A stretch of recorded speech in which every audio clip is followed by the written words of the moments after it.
એક શહેરમાં એક બેકરીની દુકાન હતી.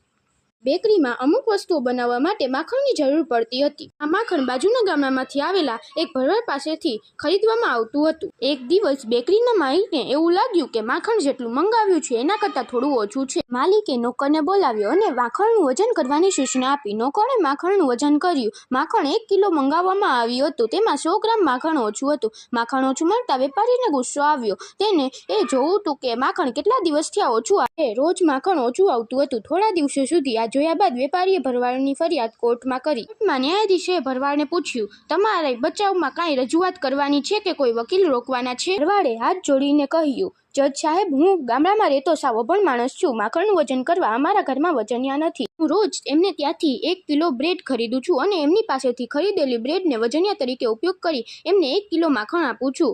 આપણે જે બીજાને આપીએ છીએ તે જ આપણને અન્ય દ્વારા પરત પાછું મળતું હોય છે.